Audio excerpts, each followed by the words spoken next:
Christ humbled himself and became obedient to the point of death, even death on the cross. Therefore God also highly exalted him and gave him the name that is above every name. The Holy Gospel according to Matthew, the 21st chapter. Glory to you, O Lord.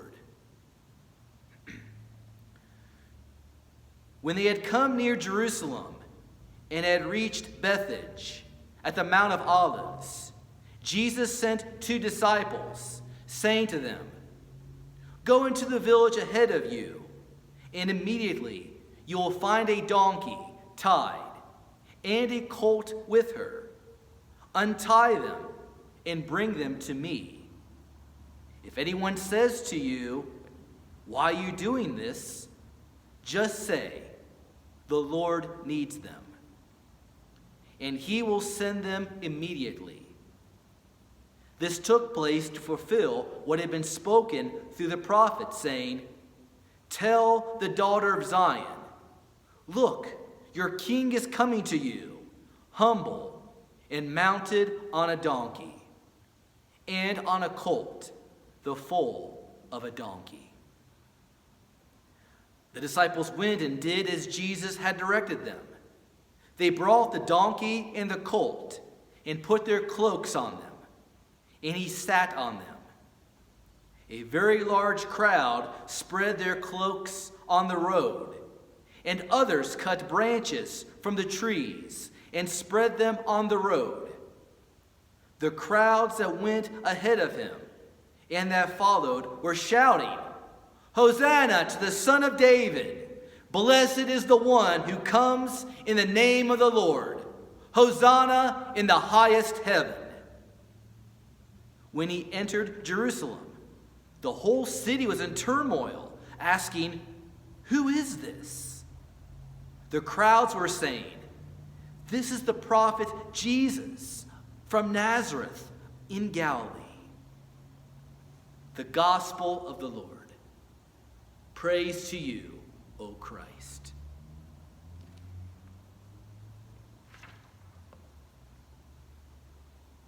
As I reflect upon this story today from Matthew about Jesus entering to Jerusalem, I found myself thinking about the donkey and her colt, which Jesus rode into Jerusalem so long ago.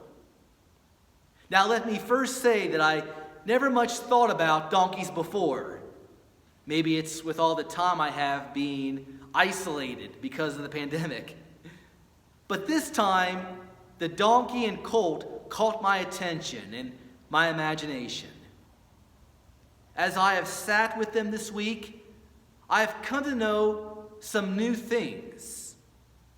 But first, let me offer what I thought I knew, but apparently did not. I do recognize that those things are often those who hold firsthand experience of donkeys. I do hope you will share what you know. First, many of us tend to think of donkeys as stubborn. Thus the expression, stubborn as a mule, which of course mule is only part donkey, but that stubbornness supposedly comes from the donkey's part of a mule. And yes, as I understand it, donkeys are known to be stubborn. It turns out this is because donkeys have a strong instinct for self-preservation. They will do all they can to keep themselves out of harm's way. I would guess, though I have to say I haven't actually done it, but I would imagine this is why one rides a mule train and not horses down into the depths of the Grand Canyon. For if they are known for keeping themselves safe, they will surely keep you safe as well. And yet, while they are known to be stubborn, apparently, once you earn their trust, they will do most anything you ask of them. And I have to say that when I have had cause to think about them, I haven't thought of donkeys as being all that smart. It turns out that they are. Indeed, for some of a certain generation, that erroneous understanding of a donkey's intelligence may be forever debunked by our acquaintance with Donkey from the movie Shrek. For that donkey, Shrek's companion, was certainly smart in all the right ways. As I think through what we know of donkeys from our faith journey, I'm struck by the parallels. For instance, King Solomon, many generations before Jesus, rode to his coronation on a mule or donkey, according to 1 Kings chapter 1. This is certainly a reflection on royal humility. In the same way, Jesus rides a donkey here. Only before he's done, this king will wear a different kind of crown. And there's this as well. Some of our most beloved images of the Christmas story include Mary with Joseph walking beside her, riding a donkey into Bethlehem. After that journey, of course, Jesus would be born. Mary's suffering would lead to life. Today we see Jesus riding a donkey into Jerusalem towards his death and not his birth. This suffering would lead to life for all the world. Finally, here is what I have learned of donkeys in these last few days. I do have to say that these small pieces of information lend new insight that has really made this story come alive for me. Apparently, there are more than 50 million donkeys alive in the world today. 96% of them live in undeveloped countries. They are owned and used by poor people. They serve as pack animals. Their energy and movement is harnessed for pumping water for the thirsty and milling grain for the hungry. Well, knowing this, is it any surprise that Jesus, who so identified with the poorest of the poor, that he had said, "For I was hungry, and you gave me something to eat. I was thirsty, and you gave me something to drink." Would it be a surprise that the man who said those words would ride into town on the service animal of the poorest of the poor? And there's this too. Sometimes donkeys are used to protect sheep and cattle and goats. Evidently, once a donkey has bonded with a herd, it will protect them against canine predators such as foxes and dogs and coyotes, in the same way that it would protect its own.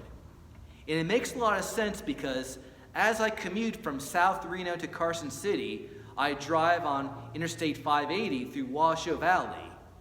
And through there, on the side towards the Carson Range, I see cattle and horses, and occasionally I do see a donkey, usually mounted on an earthen mound by the fence line, just there amongst the cattle and horses.